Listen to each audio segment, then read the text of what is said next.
Hello everyone. Thanks for coming out today. It's not the best day we've had all spring, but it is a day. As Perry said, I'm a postal worker. I'm the president of the Edmonton District Labour Council, but today, thank you, I speak to you as an injured worker. I did try to write some notes, and I've already feel myself welling up, because this day has taken on a serious importance for me and my family. I had asked my wife if my kid woke up from his nap to bring him here, but I'm glad they didn't, because I don't know if I'd be able to hold back my tears.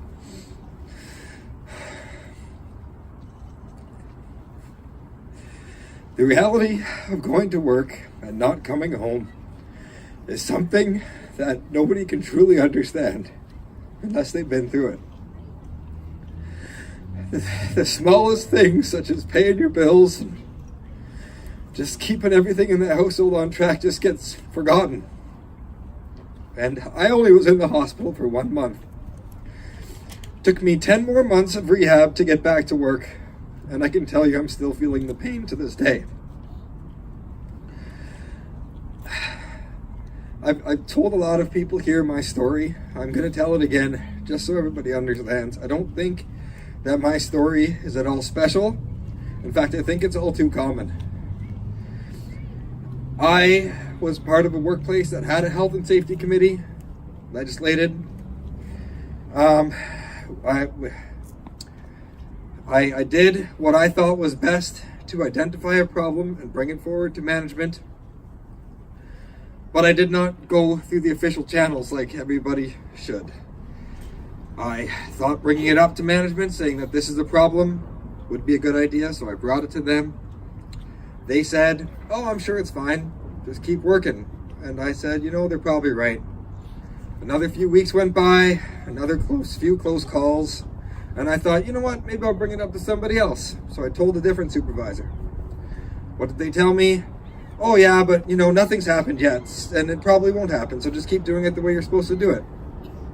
Sure enough, I said, what, they're probably right. I go home, I tell my partner, again, I almost got hit by a car today. And I think, I gotta tell somebody else. Third supervisor, same story. Well, if something happens to the vehicle, we'll be sure to look into it. We have insurance to cover that. A few months later, I found myself in a motor vehicle accident where I had both of my legs broken, compound fractures. I had a severe concussion, broken thumb. I was unconscious on the side of the road, left there by the person who hit me for at least 15 minutes. I go back and I see the video of the incident occasionally, just to remind myself of how close I came to not actually coming home. My son wouldn't even be here if that had happened. And he drives a lot of what I do today. Thanks to my brothers and sisters at HSAA, I was thrown into an ambulance and taken to a hospital. This ambulance actually had to come from St. Albert because our ambulance service in Edmonton was too taxed at the time. I laugh when I think of my first experience with the drugs that were administered by the professionals. That's when I first heard about, I already forgot the name right now. Somebody want to help me? Sorry? No, the one that's a big epidemic right now. Fentanyl, right? So they had given me morphine, and I thought, well, this didn't help at all. Upon cutting off my uniform, they asked me permission before they did that, and I said, I don't give a crap what you do. They owe me much more than a new pair of pants.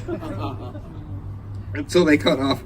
At this point, somebody handed me the mail and said, "Do you want this?" And I said, "Please just throw it into the car and lock the doors." Because again, I do not care what happened. I'm sorry. But again, this goes back to your life isn't worth it. And I keep telling everybody after, the mail isn't worth it. Anyway, they cut off my pants and my long johns, which were keeping in my compound fractures. And I remember specifically the gasp, which I'm sure was unprofessional, but I appreciate it. And they just said, yeah, we're going to give you something else. This stuff's called fentanyl. And then they gave it to me. And I do remember a brief moment where there's a conversation between the driver and the person helping me. And they were asking about, which hospital are we going to? And they had said, I just came from the Alex and they're packed. And so they said, so we're going to the university. And then they had a conversation. They said, are we going in hot? And then the person who administered the fentanyl and cut off my pants said, oh yeah. And for that brief second, I didn't feel any pain. And I remember going, we're going in hot, with my hand up in the air. And then I blacked out. Thankfully, I blacked out. I do remember waking up, coming out of the cab. I do remember seeing my health and safety representative and a supervisor in the hospital. And then I do remember waking up as I was getting my MRI. And it wasn't until the next day that I was actually stayed awake. Needless to say, it was a journey. My partner tells a story of, we had just bought a house together. And I had just dismantled the bathroom. We were commencing renovations, and she tells a story of sitting on the toilet in the living room, crying because she had no idea what was going to happen to me. She was on a toilet in the living room, and I couldn't do anything to help for a good 10 months, like I said. That was it. I mean, I guess the reason why I felt it was important to talk to you is that don't let anybody tell you it's okay. Because only you know when you're working safe. I taught countless postal workers health and safety after that because I felt it was my duty to let them know the very real circumstances that can happen to you. And that was the lucky one. I came home. I'm alive. My brain is more or less functioning. Didn't help me all that much because I did end up bidding on and winning the walk that I got injured on. I think I did it out of duty to try to prevent other people from putting themselves in danger. And every day I refuse to do it the way they did it. Canada Post sets up their walks down to the millisecond. We had 0.04 of a second or a minute to close the lid on a mailbox. In the end, they came down to finding that my potential danger was worth 0.7 of a minute every day. Now, the person who set this up was, again, some bureaucrat sitting at a computer, really not knowing the realities of our job. And when I think back to think that that's what my life was potentially worth, I know okay, my value to the employer. And every day I fight, and every day I tell people to stand up for themselves.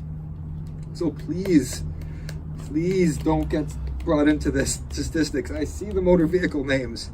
I hear them talk. You know, when we were naming off the names, every time they switched back, I'm like, surely that has to be the end. And it never was until it actually was, but it seemed like it took forever. I cannot stress this enough. Okay, do not take your safety for granted. Don't let anybody tell you you're safe when you know you're not. Thank you everybody for coming out today. I hope that one day we'll never have to have this ceremony again.